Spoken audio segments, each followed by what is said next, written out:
Bonjour, c'est Gwenola, coucou.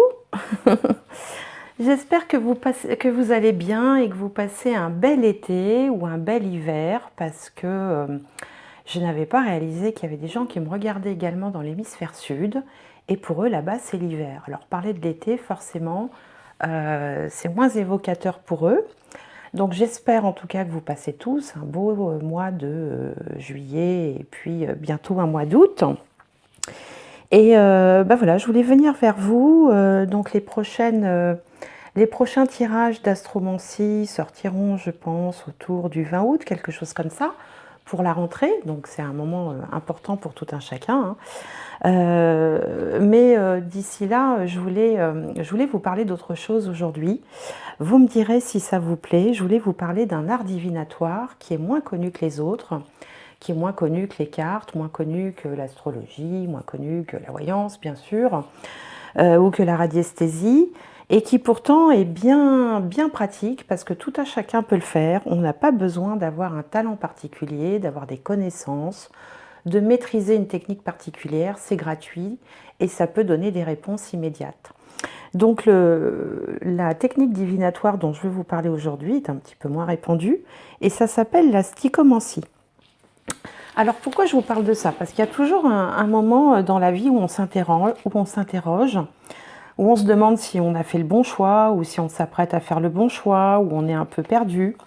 Alors évidemment, on peut avoir recours à une voyante, à un astrologue, à un médium, mais parfois c'est long pour obtenir des rendez-vous, on est dans le stress du moment, on voudrait savoir tout de suite, et puis parfois ça peut être un peu coûteux, on ne connaît pas forcément non plus les compétences de son interlocuteur, donc ça peut être une source de stress. Et donc là, la méthode que je vais vous indiquer fonctionne vraiment très bien. Je vous donnerai d'ailleurs quelques exemples de la façon dont ça peut répondre. Elle est gratuite et vous avez un résultat immédiat.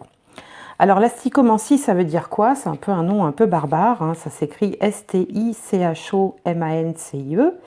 Et la définition du dictionnaire signifie alors ça vient du grec, hein, ça vient de stikos, qui parle de rang, de ligne ou de vers, vous savez, les vers de poésie, et de mancie, qui signifie divination. Donc c'est la divination par l'interprétation des vers, d'une ligne ou d'un passage trouvé au hasard dans un livre. Voilà. Alors l'avantage, c'est qu'il n'est pas nécessaire de maîtriser cette méthode, hein, contrairement à l'astrologie, qui nécessite des années de pratique, à la cartomancie, à la numérologie, tout ça. Et il n'est même pas non plus nécessaire d'avoir un don, contrairement à la voyance ou à la médiumnité. Donc c'est une technique moi que j'utilise assez régulièrement quand donc avec mes consultants, quand j'estime que les cartes ou l'astrologie ne pourront pas me donner les réponses suffisantes, ou parfois aussi tout simplement parce que je vais avoir le sentiment que c'est cette technique qu'il va falloir employer à ce moment précis et que c'est elle qui va me donner des réponses. Alors, bon, comment on procède, hein? Je vais vous donner quelques exemples pour illustrer ça. Et puis vous allez voir que les résultats peuvent être assez bluffants de précision si on se donne quand même la peine de les interpréter avec son ressenti plutôt qu'avec son mental. Donc, alors c'est simple, hein, comment est-ce qu'on fait? Il faut déjà choisir son moment, hein. Il faut être dans un moment calme. Il faut quand même avoir conscience qu'on fait appel à l'univers ou à Dieu ou à votre Dieu ou au guide, au défunt accompagnant, enfin peu importe, hein, c'est la même énergie. Et puis il faut quand même avoir conscience que c'est un acte sacré qui nécessite un peu de calme, un peu de silence, un peu de recueillement. Donc par exemple, on ne peut pas faire ça en surveillant l'eau des pâtes ou avec les enfants qui courent autour. Il faut quand même trouver un endroit tranquille. Il faut aussi que la question soit réellement quelque chose d'important pour vous. Hein, c'est-à-dire que on ne va pas déranger l'univers pour savoir s'il va faire beau demain, voyez. Bon, sauf si demain il s'agit du jour de votre mariage et que vous avez invité 300 personnes, quoi. Évidemment, dans ce cas-là, ça peut avoir son importance. Mais voilà, il faut quand même que ce soit une question qui soit vraiment importante pour vous. Il faut aussi que la question soit sincère, hein.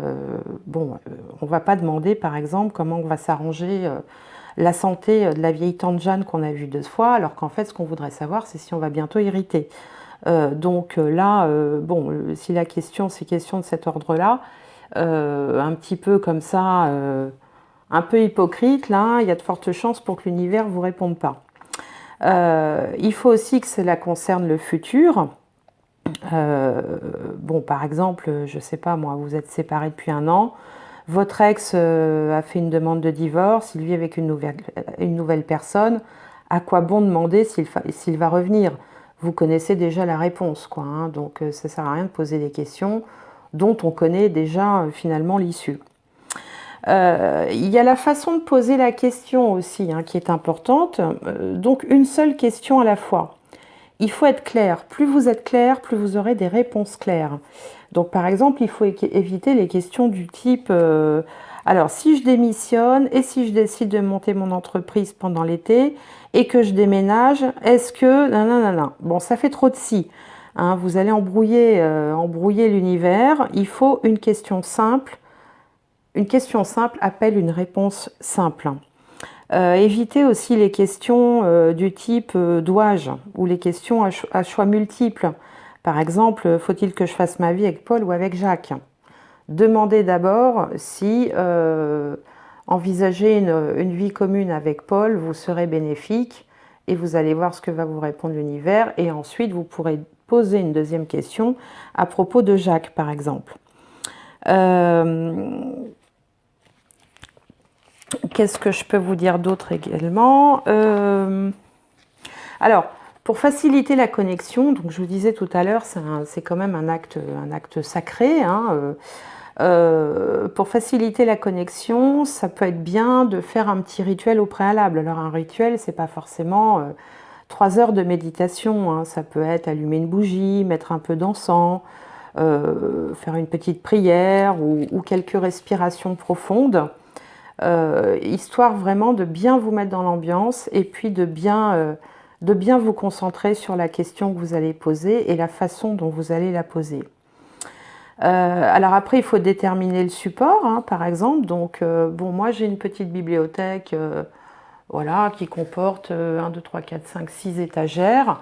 Dans cette bibliothèque, alors c'est un vrai fourre-tout, il y a beaucoup de livres d'astrologie, évidemment, de magnétisme, mais il y a également des romans, il y a également des romans policiers, des romans policiers bretons aussi. Il y a également quelques livres pour enfants. Enfin bon, il y a plein de trucs. Il y a le guide des champignons, il y a les chakras, enfin, il y a plein de choses vraiment diverses et variées. Mais par exemple, si vous n'avez pas de bibliothèque, hein, je sais bien que tout le monde n'a pas forcément des tonnes de livres chez soi, et puis à l'ère du numérique, je crois qu'on en a de moins en moins. Vous pouvez utiliser un dictionnaire, par exemple, ou même des magazines. Si vous lisez des magazines, des revues, vous avez une pile de magazines quelque part, vous pouvez faire pareil avec les magazines. Je pense qu'on peut également le faire avec un téléphone portable, par exemple, et puis essayer d'aller, je ne sais pas moi, sur Google, par exemple, et puis taper une lettre et voir quels sont les mots qui sortent.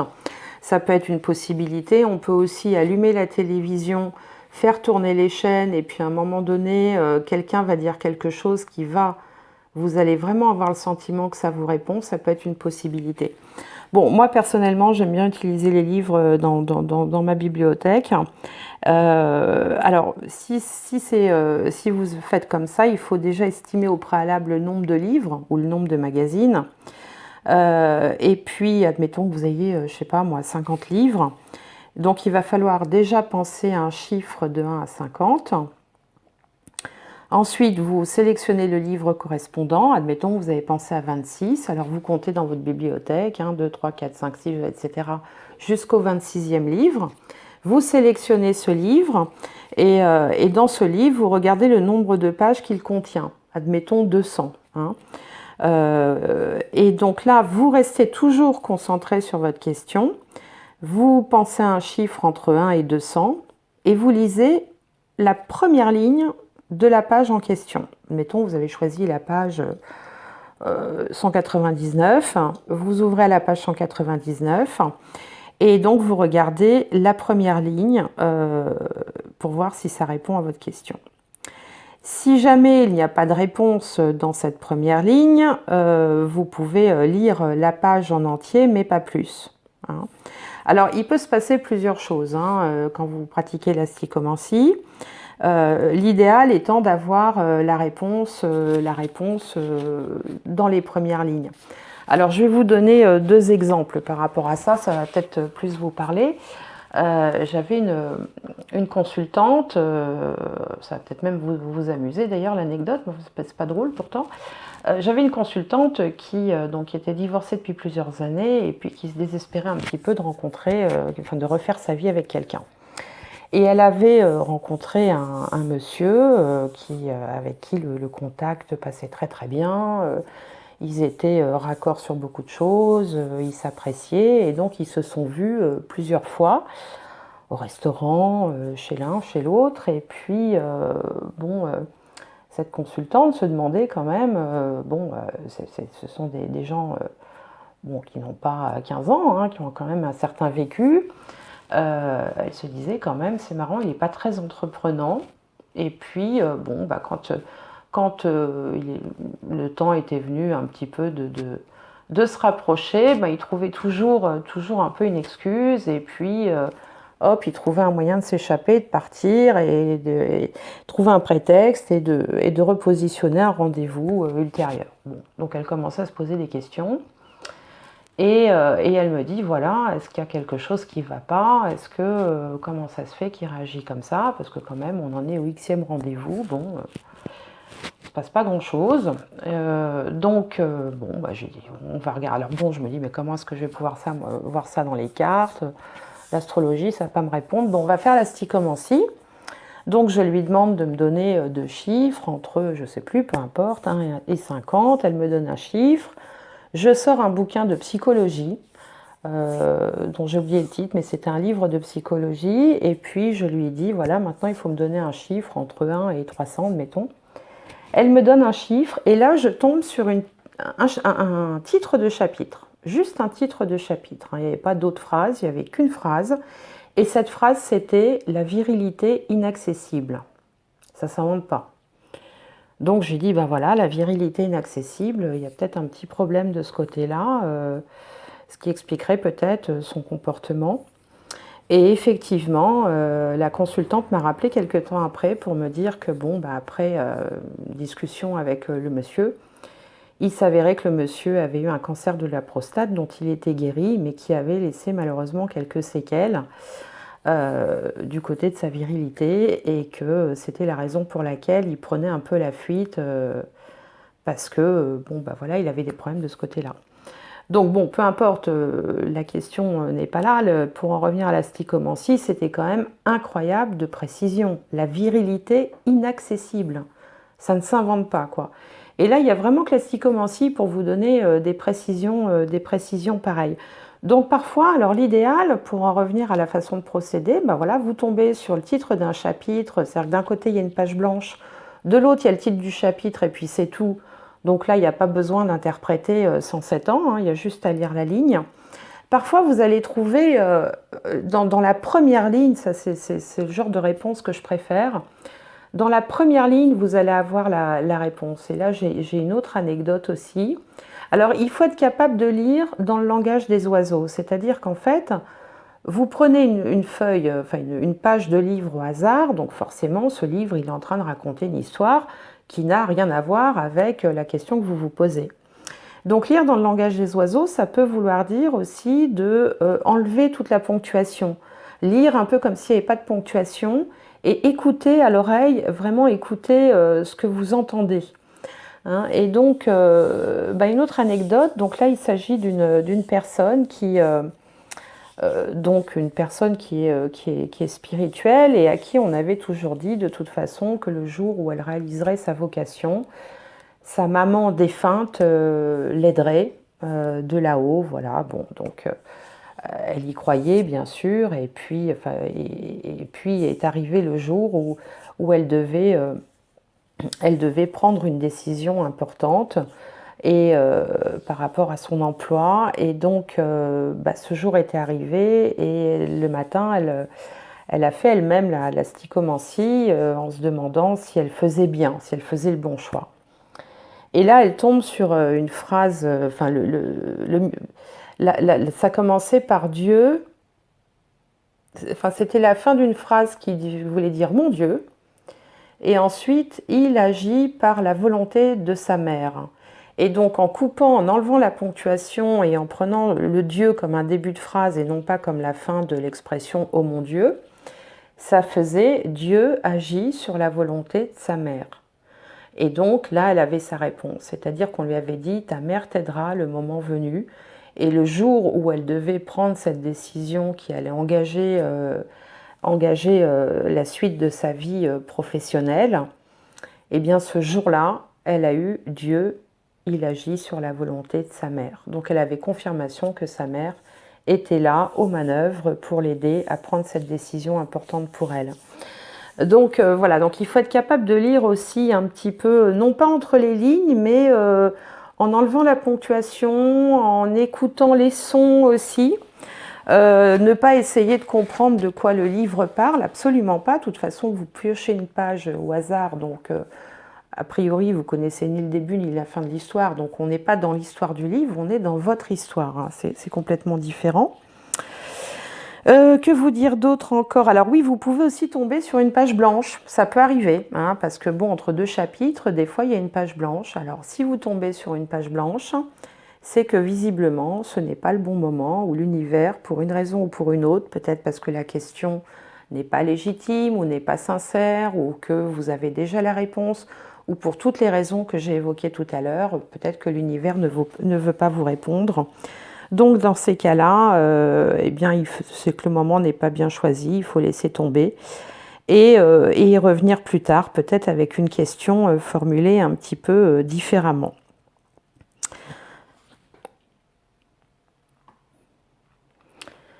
Parfois, les réponses sont moins claires que ça, hein. L'idéal étant l'exemple de la virilité inaccessible. Hein. Là, il n'y a pas besoin d'interprétation. Parfois, il faut lire toute la page. Je me souviens comme ça d'une amie qui envisageait d'acheter un appartement et puis qui avait visité un appartement quelques jours auparavant et qui s'interrogeait, se demandait si c'était le bon moment. Bon, c'est une personne qui vit seule, donc c'est un engagement important, évidemment, c'est une responsabilité. Elle se demandait si c'était le bon moment, le bon appartement. Bon, elle ne savait pas trop. Bon, donc on en discute et puis je décide de faire la stichomancie. Et donc voilà, elle me donne un numéro pour le livre et puis un autre numéro, un autre chiffre pour la page. Et là, ça répond pas, ça répond pas. Alors je lis la page une première fois, je relis. Et en fait, il était question de quelqu'un qui étouffait, qui pouvait pas respirer, quelqu'un qui...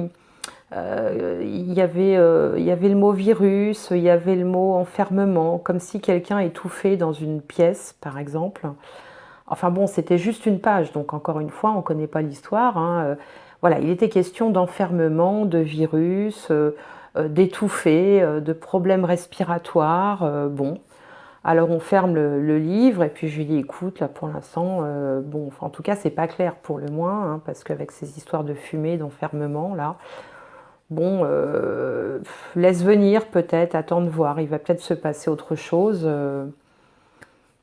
Bon, après, c'est toujours difficile hein, de conseiller. Hein, et puis elle me dit, oui, je crois que tu as raison, je vais attendre. Et en fait, quelques jours après, c'était le confinement pour le Covid. Donc, d'où l'enfermement, d'où le virus, d'où les problèmes respiratoires, hein, puisque le Covid, c'est une maladie qui attaque les poumons. Et donc, donc elle n'a jamais pu revisiter l'appartement. Du reste, l'appartement a été enlevé des annonces. Enfin, on ne sait pas ce qu'il est advenu, mais la stichomancie nous a donné une réponse, quoi. Une réponse concernant les circonstances, et les circonstances que vous connaissez de 2020 n'étaient pas favorables au fait qu'elle achète un appartement, tout simplement, quoi. Donc ça, c'est aussi une façon de répondre. Il y a également, alors il y a également parfois, vous allez tomber sur une image, donc ça c'est une anecdote qui m'a concernée personnellement. Il y a quelques années, j'ai commencé à entendre, enfin à pouvoir dialoguer, on va dire, avec des guides, avec des défunts. Et quand ces symptômes sont apparus, naturellement, moi je suis quelqu'un de très cartésien à la base, hein, enfin bon, je sais que ça peut sembler bizarre de dire ça sur cette chaîne YouTube, mais j'ai longtemps eu besoin de voir pour croire les choses. Et donc quand ce phénomène a commencé à m'arriver, je me suis d'abord demandé si je devenais pas folle. Et puis bon, force était de constater que non, hein, j'avais quand même encore toute ma raison, Dieu merci. Et un jour, j'ai reçu un message qui était beaucoup plus clair que les autres, et ma première réaction a été de dire, bon, est-ce que c'est moi, est-ce que c'est mon mental en fait qui me parle, ou est-ce que je viens vraiment de recevoir un message? J'ai besoin de savoir. Et donc, je suis allée chercher un livre dans ma bibliothèque. Donc j'ai fait mentalement, j'ai sélectionné deux chiffres, hein, le premier pour choisir le livre, le deuxième pour choisir la page. Et je suis tombée sur un bouquin d'astrologie. Bon, bah, évidemment, j'en ai plein à la bibliothèque. Et là, c'est un bouquin sur l'histoire de l'astrologie, et il s'agissait d'un vieil astrologue qui s'appelle William Lilly. C'était une photo de lui avec son astrolabe, avec, voilà, comme on le faisait, enfin imaginez, il y a plusieurs siècles. Et il y avait un seul commentaire, enfin une seule phrase en dessous de l'image qui était la suivante: l'astrologue est un messager entre le ciel et la terre. Et donc moi qui venais de poser la question de savoir si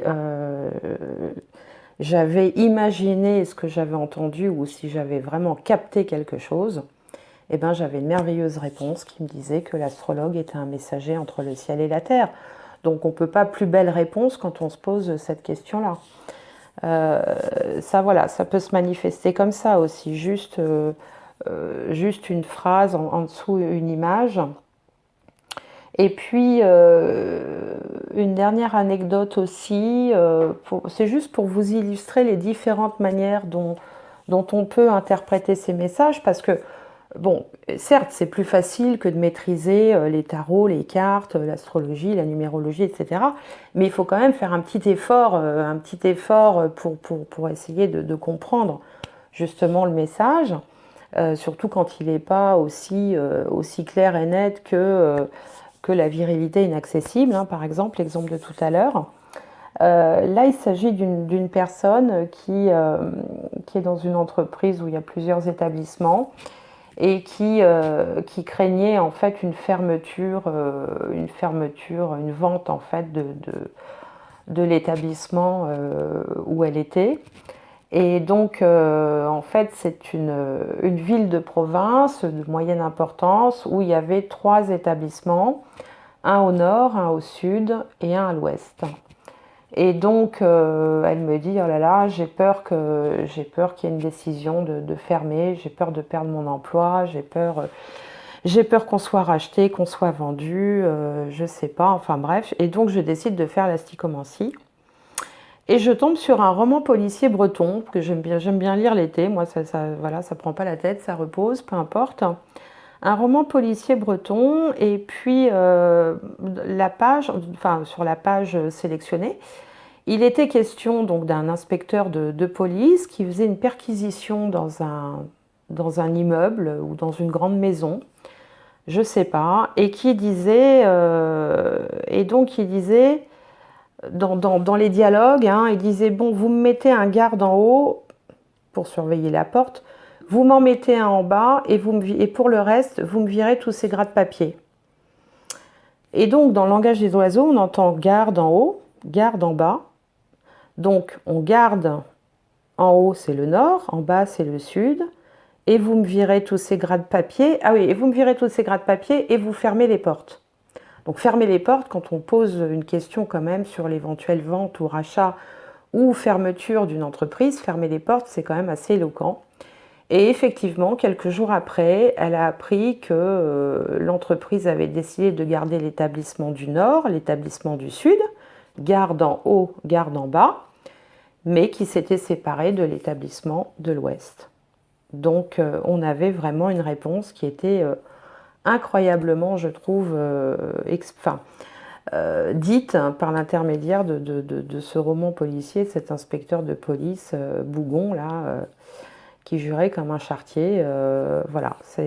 Donc c'est pour vous donner voilà, quelques exemples de la façon dont on peut obtenir des réponses quand on n'est ni cartomancien, ni astrologue, ni médium, ni voyant. Vous pouvez tout à fait faire ça de chez vous. Il faut juste voilà, prendre un temps, vraiment un temps tranquille, un temps un peu de recueillement, bien poser sa question, éviter les questions en si je fais ci et si je fais ça, nanana.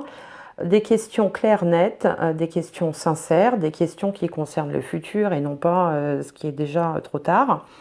Et puis voilà, et laisser venir. Parfois, on ne comprend pas tout de suite. C'est le cas de l'exemple que je vous ai donné avec le virus, la personne qui étouffe, l'enfermement. Bah, sur le moment, évidemment, on n'a pas compris. Et quand quelques jours après le confinement a eu lieu, on s'est dit, bah oui, bon sang, voilà, ça y est, on comprend. Enfin, je veux dire, c'est du confinement et c'est du Covid que nous parlait tout simplement le message. Voilà, donc bah, écoutez, j'espère que cette petite aparté dans l'été là ou dans l'hiver pour l'hémisphère sud vous aura plu. Je voulais vous dire également que j'ai ouvert une page Facebook. Ah oui, tiens, j'ai oublié de vous dire ça. J'ai ouvert une page Facebook qui s'appelle Gwenola Magnétisme et Guidance. Vous retrouverez le même petit logo avec l'arbre sur la page Facebook. Donc vous pouvez bien sûr venir vous y abonner. Et puis vous pouvez aussi, si vous expérimentez la stichomancie, eh bien écoutez, je serais curieuse de savoir comment vous avez procédé, si vous avez fait avec des livres ou avec des magazines ou un dictionnaire ou la télé ou la radio aussi. On peut aussi tourner les chaînes de radio et tomber sur une chanson qui va vous donner un message. Ça marche bien aussi ça. Donc n'hésitez pas à partager vos expériences avec moi. Voir comment ça vous a répondu, si ça vous a plu. Et puis bah, peut-être que je ferai d'autres vidéos un petit peu dans ce goût-là de temps en temps pour changer un peu des tirages de cartes et des guidances.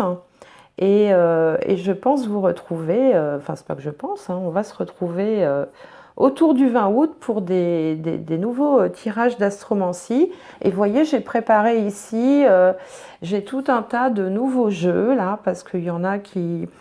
bon, je pense qu'on avait un petit peu fait le tour, là, l'oracle des anges et l'oracle des portes de l'intuition.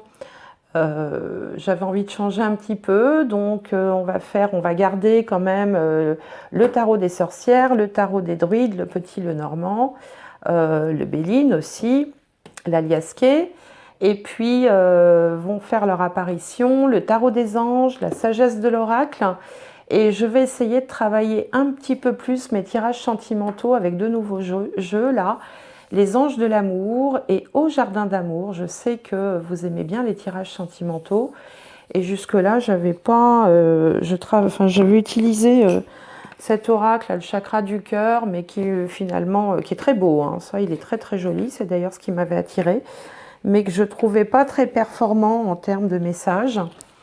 Donc voilà, donc je me donne encore quelques semaines pour réfléchir à la façon dont je vais faire et puis bah, j'espère vous retrouver en bonne forme pour les tirages de la rentrée.